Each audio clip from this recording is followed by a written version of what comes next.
સાબરકાંઠા એ મુખ્ય મથક છે। સાબર ડેરી ત્યાં પ્રખ્યાત છે। અરવલ્લી અને સાબરકાંઠાના પશુપાલકો છે તે ડેરીમાં દૂધ ભરાવવા માટે જતા હોય છે। આ દરમિયાન એવા આરોપો લાગી રહ્યા છે કે સાબર ડેરીમાં દૂધ પશુપાલકોને દૂધના ભાવ ઓછા ચૂકવવામાં આવી રહ્યા છે।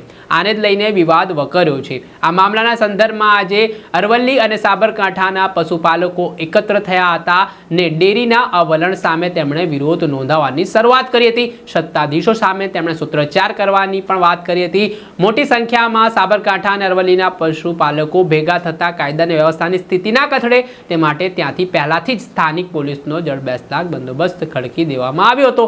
છતાં પણ જે રીતે પશુપાલકોએ રસ્તાઓ રોકવાની શરૂઆત કરી, એસટી બસને અટકાવવામાં આવી, એટલું જ નહીં વિરોધ પ્રદર્શનની શરૂઆત કરી, તેને લઈને પોલીસે અટકાવતા થોડાક સમય માટે પોલીસ અને પશુપાલકો આમને સામને આવી ગયા અને સ્થિતિ એ હદે વણસી કે પશુપાલકો અને પોલીસ વચ્ચે મારામારી સુધી વાત પહોંચી, જેમાં પથ્થરમારો થયો ને આ ઘટનામાં પોલીસે બળપ્રયોગ કર્યો અને લાઠીચાર્જ કરવાની પોલીસને ફરજ પણ પડી।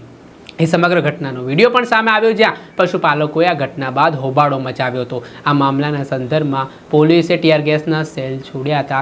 ભારે લાગણી જેવી સ્થિતિનું નિર્માણ થયું હતું અને સાબરકાંઠામાં જે કાયદાની વ્યવસ્થાની સ્થિતિ કથળી, જે રીતે અજંપાભરી સ્થિતિનું નિર્માણ થયું ત્યારે પોલીસના ઉચ્ચ અધિકારીઓ પણ ઘટના સ્થળે પહોંચ્યા હતા ને હાલ પરિસ્થિતિને થાળે પાડવાના પ્રયાસો કરવામાં આવી રહ્યા છે। સાબર ડેરીના દૂધના ભાવ સામે પશુપાલકોનો આ વિરોધ છે તે વિરોધ જોતજોતામાં ઉગ્ર સ્વરૂપ ધારણ કરે છે ને ત્યારબાદ મામલો છે તે ઘર્ષણ સુધી પહોંચે છે અને પથ્થરમારાની સ્થિતિનું નિર્માણ થાય છે। હાલ આ મામલે પોલીસે ગુનો નોંધીને આગળની કાર્યવાહી હાથ ધરી છે। સાથે જ જે વિસ્તાર અસરગ્રસ્ત છે, જ્યાં પથ્થરમારો થયો છે, ત્યાં શાંતિ સ્થાપવા માટેના પ્રયાસો પણ પોલીસ પ્રશાસન તરફથી કરવામાં આવી રહ્યા છે। સવારે 11 વાગે સાબર ડેરીના જે દૂધ ઉત્પાદક છે લોકોએ એક કોલ આપ્યો હતો સાબર ડેરી પર ભેગા થવાનો ભાવ વધારા બાબતે। ગઈકાલે સાબર ડેરીના ચેરમેન એમડી દ્વારા વચગાળાનો ભાવ વધારા બાબતનો મેસેજ આપવામાં આવ્યો હતો, કારણ કે ડેરીનો ઓડિટ ચાલુ છે અત્યારે, એટલે સંપૂર્ણ ભાવ વધારો જાહેર ન કરી શકે। એમ છતાં 1500 થી 2000 લોકો આજે સાબર ડેરી ઉપર ભેગા થયા હતા। શરૂઆતમાં એ લોકોએ ગેટ તોડવાનો પ્રયત્ન કર્યો। પોલીસે એ લોકોને મીડિયેશન તરીકે એ લોકોને ડેરીના જે ચેરમેન એમડી સાથે છે વાત કરવા માટેની ઓફર કરી હતી, પરંતુ એ લોકોએ પથ્થરમારો શરૂ કર્યો, 4 ગાડીના કાચ તોડ્યા, જેથી કરીને પછી પોલીસે લાઠીચાર્જ અને પછી ટીયર ગેસના સેલ છોડવાની ફરજ પડી હતી, જેમાં 3 પોલીસ કર્મચારીની ઈજા થઈ છે, જેઓ હાલ સારવાર હેઠળ છે, અને 50થી વધારે ગેસના સેલ છોડવામાં આવ્યા છે।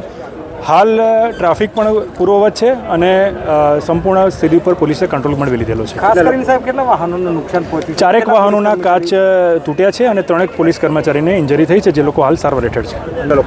જે પ્રકારે ઇન્જરી છે એ પ્રકારે અને જે પોલીસ જે સરકારી જે ગાડીઓ છે એના જે નુકસાન છે એ બાબતનો ગુનો દાખલ કરવામાં આવશે। 20 કિલોમીટર રાઉન્ડ અપ કરેલા છે। કેટલા ટીયર ગેસના સેલ છોડ્યા? 50થી વધારે ટીયર ગેસ સેલ છોડેલા છે। દર્શક મિત્રો, એન કવરેજ ન્યૂઝને આપ લાઇક કરી લો, સબસ્ક્રાઇબ કરી લો અને શેર કરવાનું ભૂલતા નહીં।